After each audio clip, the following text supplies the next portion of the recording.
인사하시길 바랍니다. 하나님이 나를 통해서 일하십니다. 하나님께서 무슨 짐승 혹은 동물을 통해서 일하는 게 아니라 의식이 있는 진리 안에서 바른 각성을 하는 높은 거듭남의 수준에 있는 분들을 통해서 일을 하십니다. 지난 한 주간 동안도 우리나라가 들썩거렸고 그 전에 일꾼을 세운다 하면서 또 사람이 마음이 갈라지고 폐가 갈라졌는데 이제 그건 잠재하고 세워졌으니까 오직 하나됨의 역사가 이루어지고 오직 나라의 부흥과 회복과 그리고 잘됨을 위해서 백성들이 우리 시민들이 마음을 모아야 합니다. 그래서 한 주간 동안 고민하면서도 제가 나라의 그 지도를 보면서 단 한 표라도 더 얻은 사람들의 그 지형을 이렇게 표시를 색깔로 해놨더라고요. 그랬더니 강원도로 울산, 부산 이쪽 경남으로는 다 빨간색이고 서울과 이쪽 충남, 전라도 이쪽으로는 거의 파란색. 그래서 우리나라 태극기를 옆으로 잡아뜨려 놓은 것 같이 이렇게 보이더라고요. 그래서 이렇게 나라가 생각이 갈라지면 안 되는데라고 하는 마음의 염려가 있었습니다. 그런데 그것 또한 하나님께서 허락하신 그런 일꾼의 세움이고 나타남입니다. 이걸 좀 깊은 통찰력을 가지고 보면은 길어야 또 4년이고 또 우리에게 주시는 큰 교훈이 있을 거라라고 생각하면서 성경에서 어떤 그 하나님 앞에서 부르심을 받은 자들이 어떤 자들로 살아갔는가 하고 성경을 통해서 저는 답을 찾고자 해서 이 본문을 또 묵상하는 가운데서 선택했습니다. 오늘 본문에 보면은 고린도서 6장 1절에 보면 그런 표현을 하고 있습니다. 우리가 하나님과 함께 일하는 자. 그래요. 나는 개인이지만 하나님 나와 함께 하고 계시고 나를 통해서 당신이 드러내고자 하는 그 뜻이 있습니다. 기뻐하심이 있습니다. 그걸 우리가 세밀하게 또 살아온 그 믿음의 신앙과 또 연륜과 삶 속에서 알아야 합니다. 내가 하나님의 뜻을 얼마나 잘 인지했고 그 뜻을 얼마나 드러내는 일에 나를 순종시켰는가, 순복시켰는가 하는 겁니다. 그런 뜻을 아는 자와 순복의 결실이 있는 자를 통해서 하나님이 일을 하시죠. 내가 하나님과 함께 일을 했고 동행했는가 아니면 나는 나와 함께 내 생각대로 내 의지대로 그렇게 살아왔는가라고 하는 것을 다시 한번 조망하면서 모두 다 많은 사람들을 위해서 시민들을 위해서 일하겠다라고 하는 그런 목소리 혹은 또 주장을 하면서 나를 세워달라 해서 그렇게 세움을 받았을 것입니다. 각 지역에 세워진 일꾼들을 통해서 작게는 고을 들이고 또 구고 쉬고 도고 그리고 나라가 하나님의 오시기에 복되게 세움을 받는 그런 은혜의 결실이 하나님의 사람들이 마음을 모아줘야 한다는 사실을 우리가 알고 정치는 정치이더라도 그 정치인들의 지지를 하는 사람들은 사람입니다. 의식 있는 하나님의 사람들이 기도를 모아주고 뜻을 모아주면 그들이 더 복되게 쓰임 받을 거라 하는 생각을 가지고 또 그러한 위로를 구하고 각성을 하기 위해서 오늘 본문의 말씀을 통해서 얻을 수 있는 교훈이 뭔가라고 하는 생각을 해봤습니다. 나는 내가 혼자 사는 것 같은데 그렇지 않는다는 사실을 알으셔야 됩니다. 일단 악한 일이 있든지 오늘 본문에 보면 이런 표현이 있습니다. 악한 이름과 아름다운 이름. 그래요. 한 사람이 어떨 때는 참 악한 일을 할 수 있는 상황에 빠질 수도 있고요. 유혹에 넘어질 수도 있고 또 어떨 때는 아름다운 그런 일을 행할 수 있는 그런 자리에 들어갈 수도 있습니다. 늘 우리는 주님이 말씀하신 가운데서 말씀하기를 넘어질까 조심하라 그랬어요. 내가 한번 믿음이 단단히 서니까 또 어떤 위치에 서니까 내가 다시는 흔들리거나 유혹에 넘어지는 그런 어리석음에 수준 낮음에 내가 빠지지 않을까라 장담하는데 안 해요. 인간은 육신을 입고 있으면요 어떤 유혹과 어떤 그 상황 속에서 우리가 흔들리게 되어 있습니다. 세상적인 인기를 주고 세상적인 어떤 추앙을 하고 옹립을 하면 거기에 속아요. 그래서 뽕을 맞는다 그러죠. 또 어떻게 보면 광인이 되고 미친 정신을 잃어버리는 그런 상태에 빠집니다. 그래서 내가 몇 사람 나를 지지하고 몇 사람 나를 추앙하면 내가 대단한 존재인가라고 착각에 빠져버립니다. 그래서 헤매죠. 그리고 자기가 결국 실패하면 또 낙천되면은 돌아보게 됩니다. 헛것이었구나 하면서 그때다 비로소 꿈을 깹니다. 그런데 그런 상황에 떨어진다 할지라도 여전히 하나님은 그와 함께해요. 그와 함께한다는 사실은 그걸 나중에 다 자기가 곁에 있는 사람이 떠나고 모든 부귀 영화가 떠나고 혹은 건강까지라도 자기에게 떠나고 사라지고 난 뒤에 가만히 자기를 돌아보면은 그래도 끝까지 같이 계시는 분은 하나님이세요. 자기를 창조한 하나님, 그걸 알게 됩니다.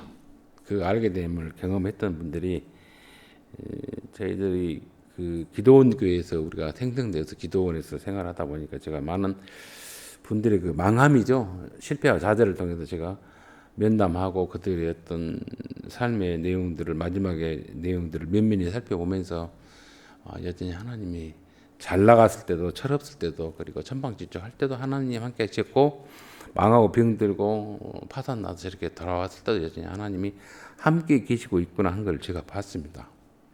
그걸 느꼈어요. 그런 것처럼 하나님은 우리의 어떤 세상적인 어떤 아름다운 이름의 가치 혹은 삶을 살고 있을 때 함께하고 또 악한 폐악한 짓을 하고 있을 때 떠나는 하나님 아니라시는 것을 우리가 알고 나를 통해서 하나님 일하시는 그 일하심의 역사가 얼마나 크고 또 얼마나 큰 기대를 하고 있는가를 아는 삶을 우리가 살아야 함을 오늘 본문을 통해서 우리가 얻어야 될 것 같습니다. 오늘 내용은 배경이 그렇습니다.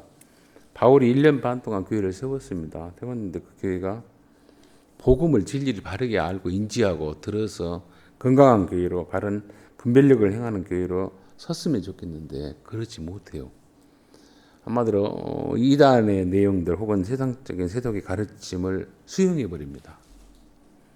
수용해버려요. 헬라의 당시에 영향을 받은 교회는 어떤 그 사상이 또 철학이 풍속이 그들을 지배하냐면 복음은 예수로 인해서 구원을 받으면 그 구원의 그 복됨이 어마어마하게 비교할 수 없는 풍요로움과 희락과 영적인 큰 성숙이 있고 아름다움이 있고 복됨이 있는가를 그들이 놓쳐버렸습니다.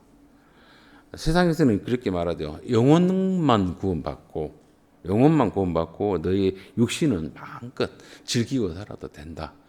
그래도 지옥 가거나 저주받지 않는다라고 가르치는 그 풍설이 그 가르침이 교회 안으로 들어왔습니다. 그러다 보니까 그런 가르침이 들어오다 보니까 교회 안에서 내분이 생기죠. 중심을 못 잡는 겁니다. 분별력이 없습니다. 그래서 엄청난 망가짐이 있습니다. 엄청난 파산이 있어요. 엄청난 그 음행, 더러운 수근수금, 아주 못된 그 쓴뿌리가 못된 악한 맛 창궐하는 그런 교회로 바뀝니다. 그래서 문제가 너무 많죠. 고린도 교회가. 그러한 교회에서 그것만 그렇게 나타나면 좋겠는데 우리에게 복음을 전했던 우리에게 예수를 소개했던 바울은 알고 보니까 아주 못된 자고 보잘것없는 자고 사도였던 직함이 없고 혹은 능력도 없고 인정하지 못할 자다라고 하는 비방이 있습니다. 비방이. 그러니까 밖으로는 세상의 어떤 철학 혹은 풍속 거짓 가르침이 들어와서 교회를 흔들었고 안에서는 그런 받아들임을 통해서 복음이 자리잡지 못하고 진리가 자리잡지 못하니까 분별력이 사라집니다. 그리고 망가져 버려요. 사람들이 가장 못난 그런 모습으로 겉으로는 예수를 믿고 하나님의 백성이라 하지만 속으로는 완전히 망가졌어요. 속으로는 든든히 쓰고 겉으로는 망가진다 할지라도 거꾸로 되는 그런 상황이 됩니다. 아주 풍지박산의 그런 모습이고 그들의 공동체를 세웠던 바울을 또 의심해요. 그런 어떤 교회의 아픔들, 교회의 어떤 망가짐들 그리고 안쓰러움들을 보고 바울이 자기의 속내를 말을 하죠. 너희들이 대접을 받기 위해서 내가 어떤 복음을 전했던 것도 아니었고 너희들에게 내가 어떤 추앙을 받기 위해서 내가 너희들에게 사도로서 내가 부름을 또 보내심 받았다고 말한 것도 아니다.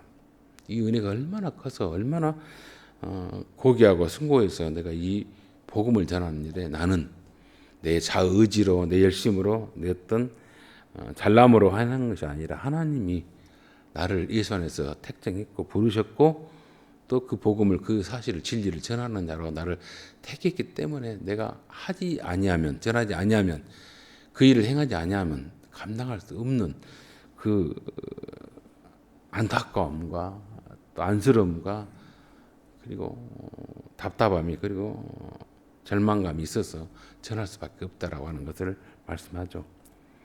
보면 우리가 하나님과 함께 일하는 자, 여러분 예수 안에서 구원받는다는 그 구원의 사실, 십자가로 해서 구원받는다는 사실은 이렇게 여러분들이 생각하시면 좋을 것 같아요.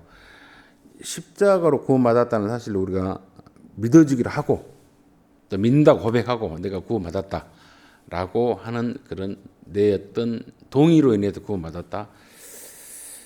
그것은 작은 구원의 증거일 뿐이지 내가 동의해 준다고 해서 구원받은 건 아니에요.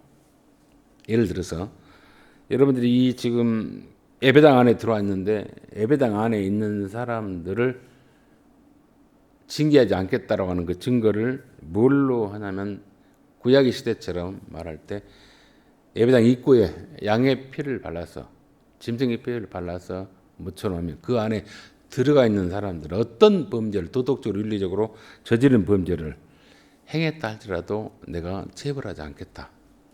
내가 그에게 제 책임을 묻지 않겠다라고 하는 그 선포를 한다라면 이 공동체 안에 들어올 때 양의 피가 발라진 이 문을 들어오는 여러분들 모두는 저와 모두는 어떤 잡스러운 죄를 졌든지 고범죄든 자범죄를 졌든지 하나님의 구원의 은혜 안에 초대받은 자들이에요. 그 근거는 그 단서는 문 밖에 발라진 피가 증거를 합니다. 그래서 그 피가 근거되어서 우리가 구원을 받는 것이지 내가 그래 피가 밖에 있다라고 믿어줄게 또 내 피를 발라줄게 뭐 자기의 어떤 노력과 수고와 열심과 그리고 깨달음 동의를 통해서 구원받는 거 아니에요. 그냥 초대받으면 내가 들어와 있기 때문에 알 수 없는 은혜 안에서 내가 십자가로 인해서 구원받았다는 그 사실 앞에서 내가 얼마나 큰 은혜를 누리고 있는가 그 깊은 그 속에 들어와서 누려야 할 그 풍요로움과 아름다움과 인간의 어떤 생각과 경험과 그리고 말로는 또 논리로는 표현할 수 없는 희락이 기쁨이 아름다움이 그 속에 있는가를 모릅니다.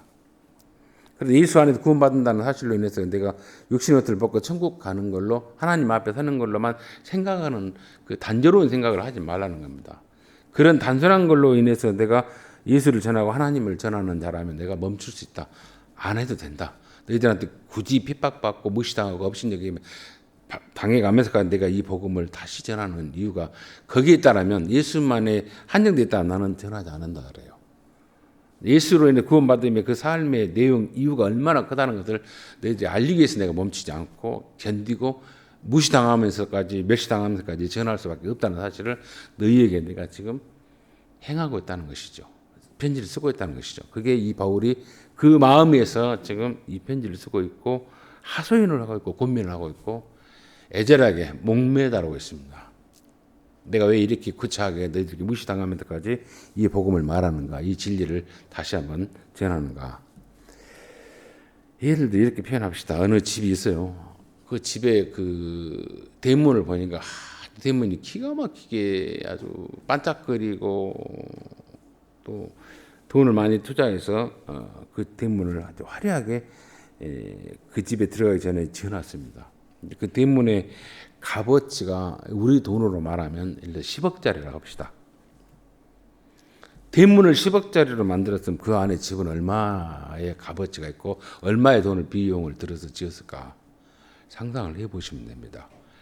예수님이 십자가가 10억짜리라면 그 십자가의 구원의 은혜를 덧입고 그 안에서 들어가야 살아가야 할 주인으로서 그 안에서 모든 것을 다스릴 청지기로서의 삶의 그 비용과 값어치 화려함은 대문의 값어치는 비할 수 없습니다.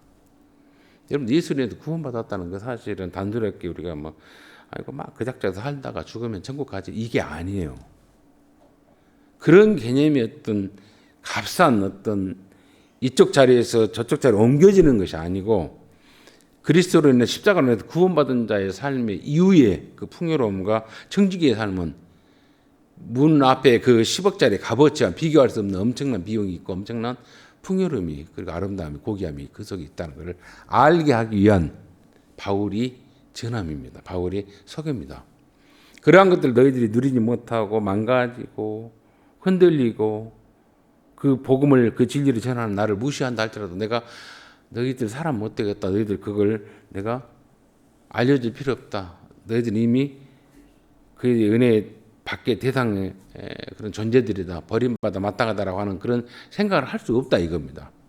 드러나지 않냐고는, 증거하지 않냐고는, 소개하지 않냐고는 나는 견딜 수가 없다는 겁니다. 왜? 맛을 봤기 때문에, 경험을 했기 때문에. 그게 지금 바울이 하고자 하는 내용이에요. 그래서 첫 일갈이 뭐라고 표현합니까? 하나님과 함께 일하는 자로서 너희에게 권한다. 하나님 은혜를 헛되이 받지 말아라 그래요. 하나님 은혜라고 하는 단어는 여러분들이 은혜로 살았습니다. 은혜 받았습니다. 뭐 은혜 카리스라고 하죠. 카리스 은혜. 뭔가가 대가가 없고 뭔가가 노래가 안 했는데 호의를 던지는 거, 상상할 수 없던 어떤 도움을 받는 거, 위로를 받는 거, 풍요를 누리는 거, 그걸 은혜라고 표현하죠. 혹은 뭐 범죄를 했는데, 혹은 뭐 잘못했는데 뭐 회복시켜주는 거, 뭐 이렇게 표현할 수 있죠. 그런 개념이 은혜가 아니에요. 그런 개념이 은혜가 아닙니다. 하나님이 나와 함께 하기로 작정하는 그때부터 화목되는 이건 내 예를 들어서 이렇게 표현합니다. 한 남자가 혹은 한 여자가 혹은 젊은 여자가 젊은 남자가 선남 선녀가 한 이성을 봤어요. 너무 마음에 들어요. 미치도록 모든 것을 다 투자하고 내 생명을 바쳐서라도 저 남자와 저 여자와 내가 결혼하지 않으면 죽을 것 같아요. 그래서 사랑하기 때문에 결혼한다고 해서 결혼을 했습니다. 그런데 여러분들 사랑하기 때문에 결혼한 것이 아니라 사랑이 무엇인가 확인하려고 결혼한 겁니다. 여러분들 우리가 보면은 사랑하기 때문에 결혼한다는데 아니에요. 진짜 사랑이 무엇인가를 확인하려고 결혼한 거예요. 근데 그 사랑은 뭐 달콤하고 그 사랑은 뭐예요?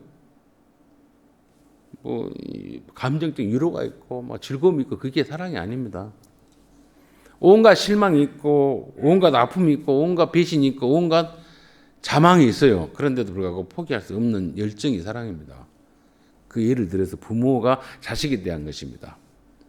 내가 낳은 자식이란 말이에요. 내가 낳은 자식이요. 내가 낳은 자식이 내 마음에 안 들어요. 내 수준의 어떤 기대치에 떨어져요. 그런데도 포기할 수 없는 그 열망이고 끈질깁니다. 그게 사랑이에요. 거기에는 감정이 개입됩니까? 아니에요. 실망이 투성입니다. 좌절이 투성입니다. 대듭니다. 왜 낳냐고? 그럼에도 불구하고 포기할 수 없는 뭡니까? 부모로부터 책임이 있고 돌보심에 있던 의지가 있고 기다림이 있는 것이 사랑이에요. 그것을 뭘로 인해서 확인하는 겁니다. 결혼생활을 통해서. 아, 이게 진짜한 삶의 존재의 목적이었고 결혼의 목적이었고 또 자녀를 낳음으로 인해서 내가 느끼는 또 다른 성숙의 그 복된 인구를 한 것을 아는 거, 알아가는 거. 그게 사랑의 한 단편입니다. 그게 사랑이지. 무슨 감정적으로 멋있게 생겼, 직장 좋아, 아름다워, 뭐 쭉쭉 빵빵, 직장 좋아, 막 거기에 대해서 흥분돼서 내가 저 사람을 위해서 대접받겠지, 저 사람을 위해서 내가 폼나겠지. 이게 사랑 아니에요. 그건 이용입니다. 내 못남을 그 사람의 잘남을 통해서 그 사람의 부양을 통해서 능력을 통해서 채우려고 하는 뭡니까? 욕심이에요. 그걸 사랑이라 하지 않습니다. 그러한 욕심에 의해서 내가 결혼했습니다. 근데 그게 사라지면 어째요? 책임 못 지겠다. 헤어지자, 떨어지자, 실망했다라고 하는 건 사랑의 말로가 그것이 사랑의 말로가 아니에요. 그 실망이 있고 좌절이 있고 더러움이 있고 폐악감이 있고 배신이 있다 할지라도 내가 당신을 통해서 너를 통해서 상대를 통해서 진정한 사랑의 끈질김을 알겠다라고 하는 거. 하나님 우리에게 있을 땐 그렇게 사랑하셨어요. 구원했는데 속 없습니다. 구원만 받고 육신으로 마음껏 살겠습니다. 내 멋대로 즐기겠습니다. 라고 하는 그런 망가짐이 있는데 불구하고 포기하지 않는 끈질김의 추적이 있습니다. 사도들을 통해서 종들을 통해서 여러 가지 삶의 내용들을 통해서 다가오셔요. 포기 못해요. 호흡이 있는 그날까지. 늘 각성시켜 깨우치고 그리고 다가와서 사정합니다. 구애합니다. 나와 같이 하자. 떠나지 마라. 그 내용을 누가 뭡니까? 사도 바울이 지금 이 고린도 교인들이 이 실망스럽고 좌절에 빠져 있고 형편없는 자들이 하는 거예요. 이 엄청난 은혜가 얼마나 큰지 너희들이 모르니까 지금 그렇다 그러죠. 마치 어린 아이들이 엄마의 그 깊은 뜻을, 엄마의 어떤 뭐랄까 성숙함을 모르니까 엄마는 매 맛없는 것만 주고 엄마는 매 누구만 주고 엄마는 매 불평하고 이유가 있어요. 다 이유가 있어요. 왜 그렇게 했는가 이유가 있어요. 아직 모르니까. 그럼에도 불구하고 모르고 불평하는 그 애를 보고 내가 난 자식이냐라고 불평하는 부모 없어요. 이해합니다. 그렇게 투덜거리는 일을 보고 뭡니까? 기다려줍니다. 견뎌냅니다. 그것이 엄마이고 아버지예요. 그걸 뭐라 그러냐면 사랑했던 작은 흔적들이라 그럽니다. 그거 알기 전까지 또 알아가기까지 그리고 다른 이들에게 자기 자녀들에게 하기까지 묵묵히 투자하는 것이 부모예요. 그런 걸 사랑이라고 그럽니다. 내가 너에게 진 자리 마른 자리 그들에게 투자했고 했는데 네가 나를 몰라줘야 내가 잘못 자식 낳고 잘못 키웠다 투자했다 아이고 내가 인생 헛살았다 울고불고 하는 부모는 부모가 아닙니다. 아주 좁쌀스러운 거죠. 그것은 그 부모로서 해야 할 말이 아닙니다. 자녀에 대해서 배신당하고요. 그래서 제가 영화 중에 하나 참 지금도 그 뇌리에 탁 박혀 있는 그 감독이 참 의미 있어요. 부모님들이 의식이 있어서 어마어마한 재산을 사회에 환원해 버립니다. 그 아들 하나 있는 그 친구가 아니 어떻게 아들 하나 나에게 재산을 물려주냐고 사회에 환원해 버리냐 과오원에. 그래 너무 분하다 이거요. 그래서 못하게 하려고 그 아들이 밤중에 강도가 들어와서 집안에 물품을 가져가고 또 탈취해 가는 것처럼 꾸며가지고 자기 아버지 어머니를 죽여요. 영화 중에 하나 내용들입니다. 죽이는데 아버지는 누가 죽인지 모르는데 어머니는 죽이는 사람을 언뜻 보니까 아들이에요. 칼로 자기를 찌를 때 아들의 그 손이 다친 걸 봅니다. 그래서 손이 다치고 손톱에 떨어진 걸 봐요. 숨을 거두면서 어머니가. 근데 그 손톱이 떨어진 걸 보고 그 떨어지는 흔적을 보고 그 애가 찾지 못하고 나가는데 그 어머니가 숨이 떨어지면 그 손톱을 삼켜요. 삼키는 게 뭐겠습니까? 아들이 범죄가 발각되지 않기 위한 보호를 합니다. 그게 어머니예요. 그 감독이 그걸 조명하면서 참 기가 막혔어요. 어머니는 자식이 칼을 맞아 죽어도 자식의 범죄를 감추고 싶어하는 거, 이해하고 싶어하는 그 심정이 저기 감독이 녹이는 걸 보면서 물론 그걸로 실타래가 풀렸습니다만은 너무 감동스러운 장면 중에 하나였어요. 감동 중에 하나였어요. 내가 이걸 삼키면 부검할 때 네 그 DNA가 나와서 네가 범인인 것을 드러내겠다 이게 아니에요. 자식의 어떤 흔적, 범죄 현장을 삼킨 겁니다. 들키지 않게 해달라고 하는 것. 그걸 보면서 감독이 어떤 조명을 했는데 부모는 그래요. 그걸 뭐라 합니까? 사랑이라고 합니다. 남녀 간의 어떤 그 외적으로 보여지는 사회적으로 어떤 확보되는 이걸 사랑이라 안 해. 그걸 쟁취하고 나누고 합하는 걸 사랑이라 안 한다. 그건 거래이죠, 거래. 그러니까 사랑하기 때문에 결혼한 게 아니라 사랑이 뭔지를 알기 위해서 합하는 겁니다. 오늘 하나님께서 그렇게 말합니다. 내가 얼마만큼 너를 포기 못하고 사랑하는 것을 알리기 위해서 예수를 보냈고 예수를 너희들에게 내가 읍소한다, 사정한다, 빈다 이거예요. 그 비는 사실 그 다가오는 내용들을 우리에게 당신의 아들을 죽여서까지라도 하나 되게 하기 위한 초청을 구애를 누가 바울이 전하는데 너희들이 이 복음을 이 진리를 거부하고 세속의 어떤 풍서를 받아들이고 그래 구원만 받자 그 사랑만 받고 우리는 마음껏 즐기다라고 하는 걸 교회를 망가뜨리고 못난 짓을 하고 망가지고 그리고 또 이 전하는 이 복된 소식을 전하는 나를 무시한다 할지라도 너희들 나는 능멸해라 무시해라 핍박해라 그래도 나는 멈출 수 없다라고 하는 것이 뭡니까? 이 은혜가 너무 크기에 이 헛되이 내가 버릴 수 없기에 내가 전한다는 사실을 바울이 하고 있습니다. 이러한 어떤 의식 있는 가치들이 우리 인생 각 사람들에게 있어야 됩니다. 비록 적은 일을 하든지 혹은 또 큰 일을 하든지 어떤 직임을 맡든지 저는 나라의 대통령이든지 뭐 국회의원이든지 또 아주 보잘것없는 일을 한다 합시다. 작은 어떤 소임을 한다 할지라도 너무 귀하다는 사실이에요. 하나님 보기에는 다 귀해요. 그 존재를 통해서 그 사람 일을 통해서 뭡니까? 이런 마음을 하나님의 은혜를 헛되이 받지 말라는 건 뭡니까? 내게 오늘 한날 주어지는 이 삶의 형편을 상황을 내가 헛되이 소비시키지 말라 이겁니다. 많은 사람들을 위해서 일하는 것도 있겠죠. 그러나 한 사람 혹은 두 사람 작은 사람에게 작은 보잘것없는 사람에게 내가 하는 영향력이 있습니다. 내가 받은 은혜가 너무나도 크다는 사실을 안다라면 비록 문은요 10억짜리 작은 문이 10억 들었더라면 그 안에 들어간 비용은 어마어마 상상할 수 없는 그런 가치가 있어요. 풍요로움이 있고 아름다움이 있습니다. 예수 안에서 사는 삶이 그 정도로 크기 때문에 멈추지 말라 이 말입니다. 깊이 들어가라 이 말입니다. 누구로에게? 하나님에게로. 같이 동거하자, 결혼하자. 그래서 진정한 사랑이 뭔가를 알아라 이 말입니다. 그 아는 것을 내가 경험했기 때문에 지금 누리고 있기 때문에 너희들이 무시를 당하고 멸시당하고 조롱을 당한다 할지라도 멈출 수가 없다 이거죠. 이게 사도 바울이 지금 하고자 하는 고백이에요. 사정입니다. 사정이에요. 뭐 명령이 아니에요. 어떤 강압이 아닙니다. 그래서 복귀를 말하기를 이렇게 말하죠. 내게 은혜 베풀 때 너희가 듣고, 이 구절이 어디에서 쓰인 내용이냐면 이사야서, 여러분들 각주가 보면 그 기억이라 써졌을 겁니다. 기억이 보면 이사야서 49장 8절의 내용을 인용을 했어요. 이사야 선지자했던 그 내용, 예언서에 인용을 했습니다. 그 인용의 내용이 뭐냐면, 배경이 뭐냐면 이스라엘 백성들이 하나님 앞에 엄청난 범죄를 합니다. 입으로는 하나님 떠버려. 그런데 어마어마하게 더럽고 추악한 짓, 음란한 짓을 다 해요. 그래서 하나님이 그들을 팔아버리죠. 나라를 망하게 하고 박살을 내버립니다. 버린 거 아니에요. 박살을 내요. 그런데 하나님께서 뭐라고 합니까? 때가 되면은 내가 그들을 끄집어낼 것이고 그들에게 더 풍요로움을 허락할 것이다 라고 하는 그 내용의 예언을 지금 사도 바울이 인용을 하고 있는 겁니다. 이사야서 49장의 내용이. 그 내용이 하나님 약속이에요. 그럼 일단 끄집어내고 나서, 예수를 구원해내고 나서 예루살렘 성을 회복시키고 그 나라를 회복시키는 거. 거기서 구원받는 것만 중요한 게 아니라 그 본토로 돌아가서 사는 회복의 삶이 얼마나 크다는 것을 너희들이 알아라. 그런데 이들은 구원만 받았다고 하죠. 구원만.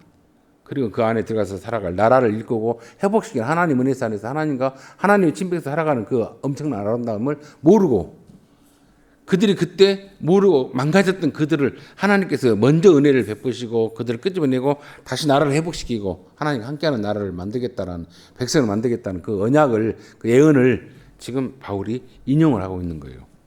그들이 그 은혜를 헛되이 받아서 그걸 더디더디 받았다. 선택은 누가 한다? 너희들이 한다 이거죠.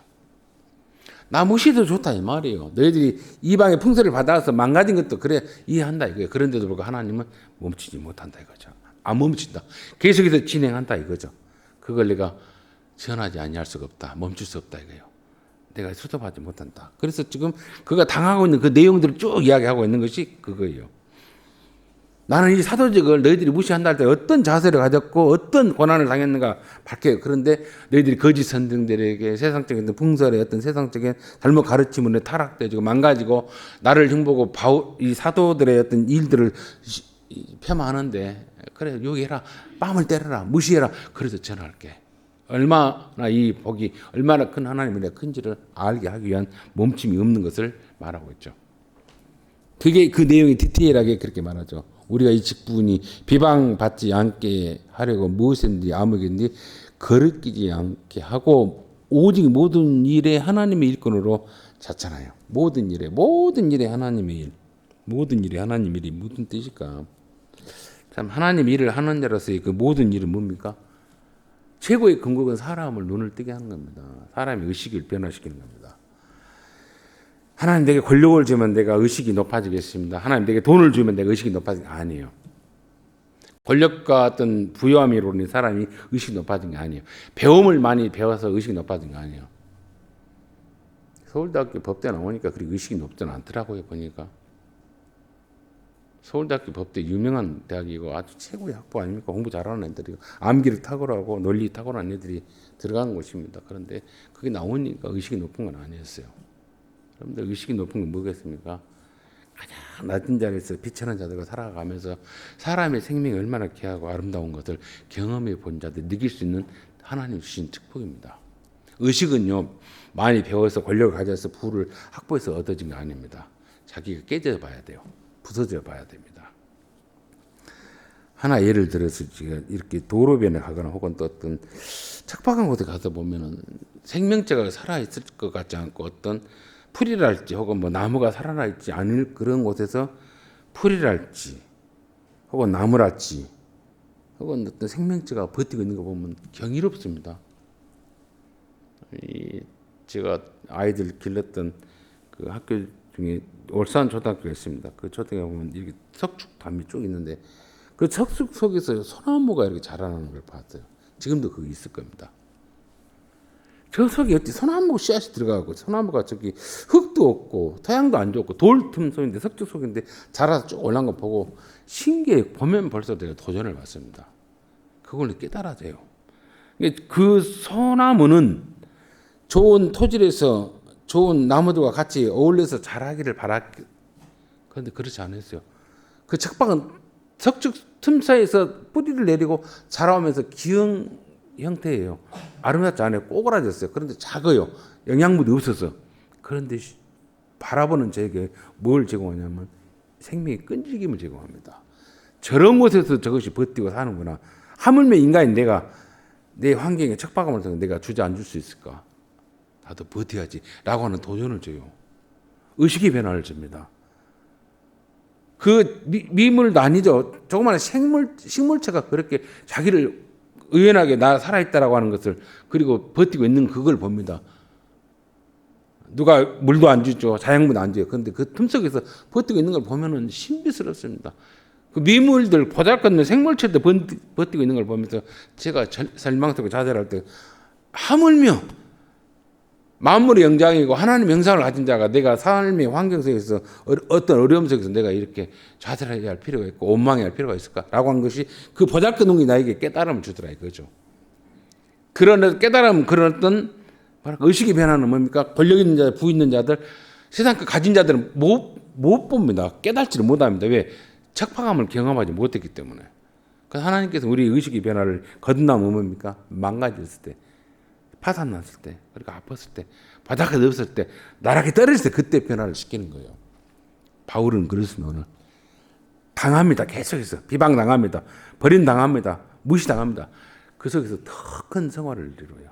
더 큰 엄청난 하나님 앞에서 누릴 수 희락을 누립니다. 무명한 자 같으나 유명한 자예요. 죽은 자 같은 보라 우리는 살아있다 그래요. 그래요. 죽은 것 같이 바닥 긁는 것 같이 근데 우리 살아있다 그죠. 대문은 예수 안에서 십자가 안에서 구원받은 그 안에 들어가 보니까 너무너무 많은 엄청난 것이 있더라 이거죠. 이것 때문에 내가 이것을 우리만 누린 게 아니라 너희들도 알아라고 너희들도 누리라고 전할 수밖에 없다 이거죠. 이 열심이 누굽니까? 하나님과 일하는 자들이 가진 열심이에요. 하나님이 포기 못하니까 나도 포기 못하겠다 이 말입니다. 내 어머니가 내 자식들 포기 못하니까 나도 자식을 낳아서 내 자식들 포기 못하겠다라는 의지가 생긴 거예요. 열심히 생긴 거예요. 어떤 내가 희생을 당하고 어떤 내가 버림을 당한다 할지라도 원망을 들은다 할지라도 이게 건강한 부모의 자세인 것처럼 그러한 자세를 여러분들이 자녀들이 가르쳐야 되잖아요. 내가 너를 어떻게 키웠는데 잘 먹고 잘 살아라 나 버려라 버린다 할지라도 이해를 할 수 있는 것이 누구의? 부모의 마음인 것처럼 그게 사랑이잖아요. 예수님이 그걸 우리에게 가르쳤어요. 돌입니다. 인간의 돌이. 복음에서 주는 거. 사도바울이 그렇게 말해요. 내가 내 의지, 내 어떤 열심, 내 어떤 자랑을 위해서 내가 일한다라면 내가 멈출 수 있어요. 좌절할 수 있어요. 안 할 수 있어요. 그런데 하나님이 나와 함께 일하는 자로서 내가 그의 부르심을 받은 자로서 소명을 받은 자로서 그러면 사도들만 기냐? 아니 우리 모두가 기해요. 나는 하나님이 나를 불렀고 나를 통해 일하고자 하는 그 미션이 여기 있다는 겁니다. 누구에게 작게는 내 자신을 내가 다스리는 것이고 내가 실망하지 않는 것이고 더 크게는 뭡니까? 내 자녀들에게 내 이웃들에게 나를 핍박하거나 혹은 나를 속이거나 나에게 아픔을 주는 자들에게까지 내가 멈춰서는 안 돼요. 마치 해가 지금 오늘 날씨 좋아요. 어제도 날씨 좋고 날이 좋습니다. 언제 꿈을 꾸고 언제 비가 내렸고 사람을 신선생으로 했냐라고 하는 것이 아닌 것처럼 날이 좋습니다. 모두에게 햇빛을 비치잖아요. 모두에게 비를 내렸고 풍요로운 그렇게 실록이라 하죠. 초록색이 지금 파랗파란 잎이 핍니다. 그걸 막 자르더라고요. 보니까 나무 가지를 더 많이 피면 낙엽이 떨어져서 예방하게 자르는 걸 봤습니다. 그런데 이 초록색이 핀 거 보면 어찌니까 지난 겨울에 죽은 줄 알았더니 살아있구나. 저것도 살아있는데 나도 살아야지. 이 한 해 다시 한번 도전받아야지. 주님이 내게 주시는 시간과 환경 속에서 내가 아무리 척박할지라도 하나님 나와 함께 하시니까 내가 버텨야지 라고 하는 도전을 그 자연의 움직임을 통해 움틈을 통해 여러분 도전 받으셔야 돼요. 꼭 설교로만 받은 게 아니에요. 저것들도 버티고 살았는데 잘라내도 지금 자기 살아있음을 드러내잖아요. 많은 사람들에게 푸릇함을 제공하면서 다시 한번 소생의 기운을 주잖아요. 그런 것처럼 내가 사람들에게 이웃들에게 내 아는 자들에게 또 모르는 자들에게 그 내게 존재감을 드러내는 겁니다. 그러기 위해서 무엇을 해라? 11절은 본문은 읽지 않았습니다. 마음을 좀 넓혀라 그래요. 접살 갖지 말고 고린도인들이여 자, 고린도인이라는 단어는 좋은 단어가 아닙니다. 음란하고 폐악하고 배신 죽수듯이 하고 밥 먹듯이 배신하는 자들입니다. 복음을 진리를 하나님의 일을 거부하는 자들이에요. 그 상징의 용어가 고린도인들입니다. 거기에 표상적으로 나타나는 것은 목사가 아니라 사도인 바울을 무시합니다. 보잘것없고 쬐깐하고 몸도 못났고 짜잔. 저것이 무슨 우리에게 복음을 전하고 예수를 하나님을 소개한다냐고 없인 여기는 그런 대상을 받는데 오기로 말한 게 아니에요. 은혜를 헛되이 여기고 값없이 여기고 그 깊이 들어가지 못하는 그들이여 안타까워서 하는 말입니다. 고린도인들이여 너희를 향하여 우리의 입이 열리고 여전히 열린다 이거죠. 복음이 진리를 선포한다. 그러면서 이 열리는 것은 뭐냐?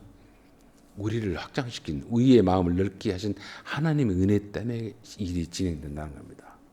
나도 율법원에서 오밀조밀하고 우리끼리만 구원받았고 나의 하나님이라고만 주장했던 삶을 살았다 이거죠. 그래서 예수가 누군지도 몰랐고 예수 믿는 자들을 없애는 일에 앞장섰다 이거죠. 누가? 바울이. 그런데 예수께서 나를 기다려 주시고 그런 폐악한 짓을 하는 자에게 다가오셔서 나를 이방의 복음을 전하고 당신의 백성들에게 복음을 전하고 진리를 말하고 하나님을 소개하는 일에 그분의 인내와 그분의 참으심과 끝까지 쫓아오심이 있었기에 내가 그걸 알고 너희들에게 동일하게 한다 이 말입니다. 그 넓어지게 하는 것, 이 풍요로운 것, 그것이 내가 말하지 않냐고는 견딜 수 없는 거다. 그래서 너희들이 뭐냐? 좁쌀같이 마음을 좁게 하지 말라 이겁니다. 고린도인들의 너희를 향하여 우리의 입이 열리고 우리의 마음이 넓어졌으니 너희가 우리 안에서 좁아진 것이 아니라 내 어떤 곁에 나타나는 거 보고 옹졸한 것, 아이고 저거 못난 것, 짜잔한 것, 찌질한 것이 뭔 하나님의 사도라 하나님 복음을 전하는 자라 말하냐. 아이고, 사람이 그래도 담임 목사 되려면 기도 크고 찬양도 잘하고 학벌도 줘야 되고 인서울 어떤 대학 나오고 뭐 어마어마한 공부도 유학도 갔다 오고 그래야 우리 교회 담임이 정도 돼야지. 그런 사람은 청빙해야지. 뭐 좋죠. 그렇게 해서 잘 섬기고 그렇게 폼나게 하면 좋잖아요. 광 나잖아요. 내가 그렇게 못 배웠으니까, 내가 그렇게 잘나지 못하고 노래 못하니까, 설교 못하니까, 못 사니까. 근데 더 잘한 사람 세워놓고 내 얼굴에 부러지로 쓸 수 있어요. 나쁜 거 아닙니다. 그런데 어때요? 그런 자는 없습니다. 없어요. 못나고 찌질한 것. 그 못난 찌질하고 말 못하고 어리석은 그 바닥없는 그 사람을 하나님의 종으로 볼 수 있는 안목이 되게 있냐 이거죠. 만들어낼 만한 그를 위해 기도할 만한 너그러움이 되게 있나 이거죠. 그걸 주님이 지금 우리에게 요구합니다. 고린도 교인들은 뭡니까? 너무 좁쌀스러워서 너무 패하겠습니다. 너희가 우리 안에서 좁아진 것이 아니라 오직 너희 심정에서 좁아진 것이 너희 마음이 그렇게 못났구나. 예수의 그 풍요로움과 넓으신가 높으신가 깊으심을 인해를 인해서 너희들이 지금 구원의 은혜 안에 초대받았는데 그 문에 들어왔는데 그 안에서의 엄청난 그 풍요로움을 누리지 못하고 거기서 여전히 쪼글쪼글하고 있더라. 우리는 아는데 우리는 누리고 있는데 그래서 우리가 지금 너희들에게 나의 일이 아니라 하나님의 일을 하나님 나라를 소개하는 자로서 지금 내가 포기하지 못하고 있는 이것이 증거다라고 말하면서 나도 좁았는데 너희도 좀 넓어져라 이 말입니다. 너희도 많이 넓어져라 이 말입니다. 무슨 일을 하든지 어떤 일을 하든지 여러분들 마음을 넓게 쓰시기를 바랍니다. 정말 넓게 쓰십시오. 많은 분들을 종신하면서 제가 느낀 거 있습니다. 그분들이 말하기를 내가 성공 못했고 돈을 크게 못 벌었고 뭐 광락에 인기 없어서 내가 억울합니다. 일을 안 해요. 내가 어떻게 못 낳는가 몰라요. 그 말을 많이 합니다. 목사님 제가 왜 그렇게 못 낳는가 옹졸했는가 모르겠어라는 그 말을 해요. 돌아보니까 기회 있으면 이제 그렇게 안 하고 싶은데 늦었거든요. 그 좁쌀같이 상대했던 사람이 없어져서 자기 시야에 자기 환경에 그러니까 너무 아쉬운 거예요. 그래서 하는 말이 꼭 그래요. 내가 왜 그때 못 낳는가 좁쌀했다 이 말이죠. 옹졸했다 이 말이죠. 그걸 많이 후회한 걸 제가 많이 들었어요. 거의 들었습니다. 여러분 주님이 우리에게 마음을 넓혀서 우리를 안았고 기다렸고 인내했던 것처럼 내 어머니가 나를 이해하고 내 아버지가 나를 이해하고 내 조상들이 나를 이해하고 기다려줬던 것처럼 우리 또한 많은 사람들한테 마음을 넓히시고요. 내 인생에 있어서 드러날 수 있는 게 뭡니까? 저 사람은 부귀영화가 있어서 아니에요. 잘났어, 폼났어 이게 아니에요. 나에게 끝없는 인애를 베풀었고 기다림이 있었고 포용이 있었다. 그는 하나님과 함께하는 그 인품을 가진 자다. 라고 하는 것을 내가 증거하는 겁니다. 드러낸 겁니다. 가르친 겁니다. 그래서 이것이 그 조상으로서 부모로서 혹은 믿음의 사람으로서 누린 게 아니라 그걸 바라보는 그걸 경험하는 사람들이 나보다 더 풍요로움을 누리라고 우리는 끊임없이 전해야 돼요. 그게 하나님 일을 맡은 자들의 사명이고 가치고 존재 이유고 오늘까지 생명을 연장시킨 하나님의 크신 은혜예요. 막 살지 마시고요. 넓은 마음으로 나는 하나님과 지금 함께하는 하나님으로부터 부르심을 받은 존재라는 자의식을 가지시고요. 예수의 마음으로 예수의 겸손함으로 예수의 끝없는 사랑입니다. 사랑은 뭡니까? 감정이 아니라 그랬습니다. 배신합니다. 무시합니다. 떠납니다. 그럼에도 불구하고 다가갑니다. 주님이 그러시잖아요. 지난주에 얘들아 그랬잖아요. 얘에게 철딱서 있는 것들아 일 안 해요. 얘들아 아직 어리니까 이해하는 단어입니다. 그럼에도 불구하고 너희들이 크기를 원한다. 너희들이 이 복음을 진리를 하나님 나라의 기쁨을 누리기를 원한다. 어디에서 목숨을 쫓겨가지 버리는 그 상황에 빠진다 할지라도 그들을 그렇게 초대하고 찾아가서 그들에게 다시 사명 줬을 때 뭡니까? 사랑한다 그랬어요. 사랑하긴다. 아니요. 사랑이 뭔가를 너희들이 삶 속에서 당해본 것입니다. 경험해본 것입니다. 그런 깊은 경험을 주님이 내 인생의 마지막까지 나에게 은혜를 주실 때까지 삶의 환경을 허락하실 때까지 한 가지만 정리하고 제가 말씀 마칩니다. 오전에 아이들하고 같이 말씀 나누는 게 번뜩 생각난 것도 있어요. 예수님 늘 이런 말씀을 하셨죠. 씨 뿌리는 비유를 통해서 이야기를 했습니다. 씨를 농사꾼이 뿌렸습니다. 뿌렸더니 이렇게 화분에 떨어진 것도 있고 피아노에 떨어진 것도 있고 여기 시멘트 바닥에 떨어진 것도 있어요. 근데 거기에 수분이 있고 어떤 뿌리를 내릴 수 있는 여건이 있으면 그 뿌리 내리고 싹을 피우겠죠. 수분이 있거나 어떤 현상이 있으면 좋은 데 떨어지면 그것도 자리 내고 삐지고 올라오겠죠. 근데 안 좋은 데 떨어지면 어찌입니까? 못 피고 그렇겠죠. 씨에게는 죄가 없습니다. 모두에게 하나님 말씀이 전해집니다. 선포됩니다. 그런데 받아들이는 자가 있어요. 어떤 사람은 가시밭이라고 하는 그 답답한 그런 삶에 찌드니까 내가 이 주님의 복음을 내가 받아들일까 필까? 그래도 그 가시밭 속에서 그 싹을 피웠어요. 예수님이 그 생명이 피었습니다. 결실을 못했다 할지라도 그 정도의 믿음이 있었으면 좋겠고 돌 자각밭이에요. 거기서 피리피리하지만 누가 막 짓밟는데 불구하고 거기서도 싹이 피었습니다. 결실 못했습니다. 그럼에도 불구하고 어때요? 내가 생명이 있으면 내가 예수를 내가 통해서 누리는 그 풍요로움을 내가 표현할 수 있는 몸부림을 차라 이거죠.